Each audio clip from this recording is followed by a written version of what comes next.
మానవ జీవితమే ఒక మహాభారతం, అది మంచి చెడుల రెంటి నడుమ నిత్య ఘర్షణం. అందుకని ఎంత రాజ్యాన్ని పరిపాలించే శక్తి ఉండి కూడా సన్యసించాడు పాపం. ఏం ఆ యోగము లేదు, భార్యాయోగం లేదు, పుత్రయోగం లేదు, రాజ్యయోగం లేదు, సింహాసన యోగం లేదు. ఏమిటి ఒంటరితనం?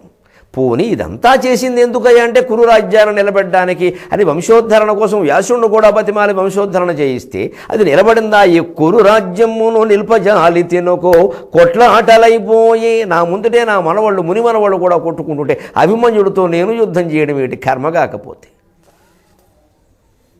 దుశ్శాసనుడు వాళ్ళు తమ్ముళ్ళు వెళ్ళి భీముడితో పోరాటం ఏంటి? వాడి చేతుల్లో వాడు చచ్చిపోతే వీడొచ్చి నన్ను మందలించడం ఏంటి? మా తమ్ముడు చచ్చిపోతే నువ్వేం చేస్తున్నావు? ఓ పక్క మనవడితో నేను యుద్ధం చేయనా?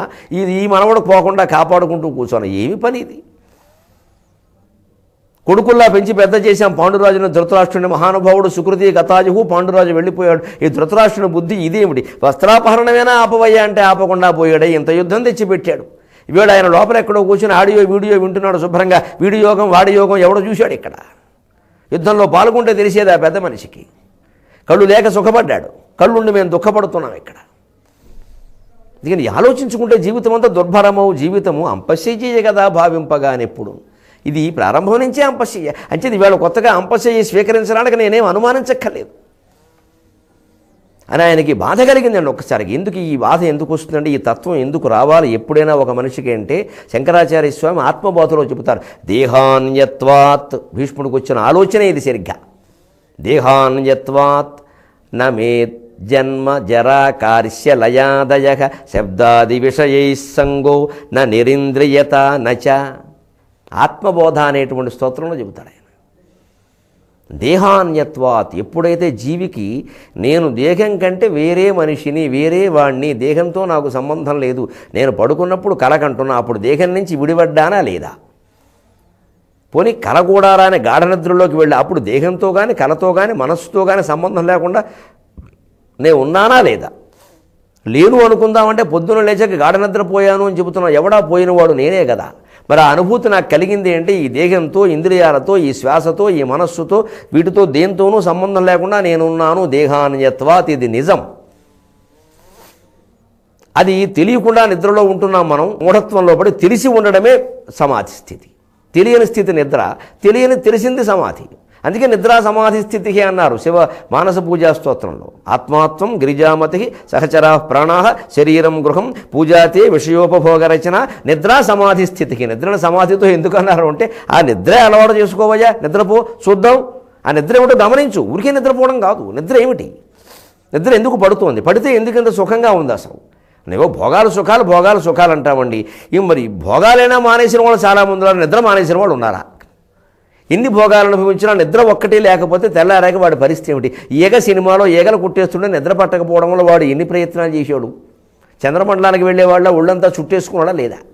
అయినా వాడికి నిద్ర పట్టిందా? అంచేది అన్నిటికంటే నిద్ర గొప్ప భోగం అని అర్థం కాలేదా? అంచేది ఆ నిద్ర గమనిద్దాం. తెలియకుండా పడుకుంటే నిద్ర, తెలిసి నిద్రపోగలిగితే సమాధి. అంటే దేహాన్యత్వాత్, నేను దేహం కంటే వేరుగా ఉండడం వల్ల నమే జన్మ జరా కార్య లయాదయ. జన్మ ఈ పుట్టడం కానీ, జరా ఈ ముసలితనం కానీ, కార్య కృషించడం, శరీరం తగ్గిపోవడం, దాంతో నాకు సంబంధం లేదు. లయ అలాగే దేంట్లోనో కలిసిపోవడమో మరణించడమో ఏదైనా దాంతో నాకు సంబంధం లేదు. ఇవన్నీ దేహానికి సంబంధించిన అవస్థలు. అంతేకాదు శబ్దాది విషయ సంగోన, శబ్ద స్పర్శ రూప రస గంధాలు వీటితో సంక్రమించేటువంటి ఉన్నాయే పృథివీ తేజో వాయు ఆకాశాలు, ఇంద్రియాలన్నీ కూడా కన్ను ముక్కు చెవి మొదలైనవన్నీ. కంటికి రూపం, చెవికి శబ్దం, నాలుకకి రసం, ముక్కు గంధం, ఇవన్నీ కూడా ఇవి ఎందుకంటే ఈ ఇంద్రియాలన్నీ దేహానికి సంబంధించినవి, ఆత్మకు సంబంధించినవి కావు. ఎందుకంటే ఆత్మ లేనప్పుడు, శవమైనప్పుడు ఇంద్రియాలన్నీ ఉన్నాయి. కళ్ళు ఉన్నాయి, చూడడం లేదు.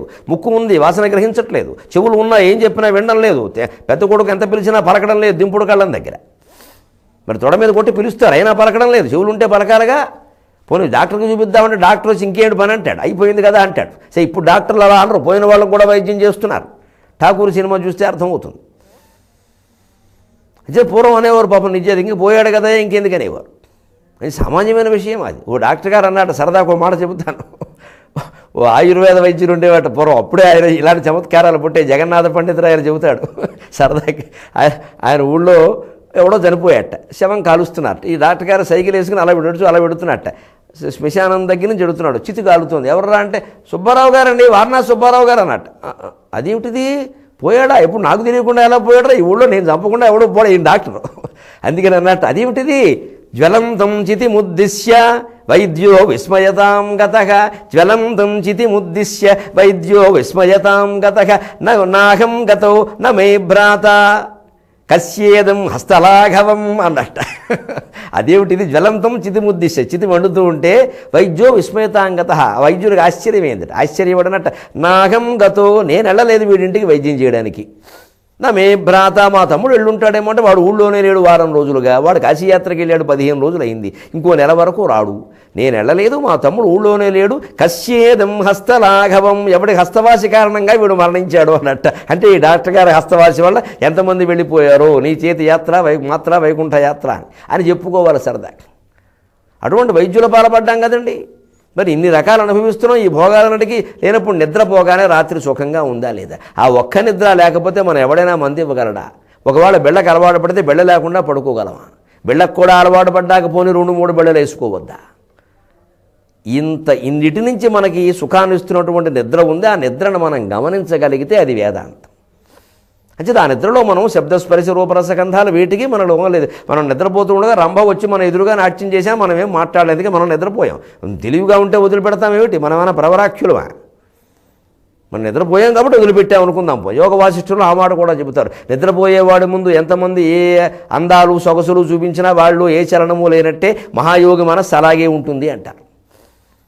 మరి అది నిజమా కాదా? అంచేతను ఆ దేహాన్యత్వం అనేటువంటి స్థితినే సాధించాలి. దాన్ని సాధించగలదు శబ్దాది విషయాల నుంచి ముందుకు వెళ్ళిపోయిన నిరింద్రియత. అసలు ఇంద్రియాలు లేవు, శవానికి ఉంటాయి. శవం ఆత్మ ఉన్నప్పుడే పనిచేస్తాయి.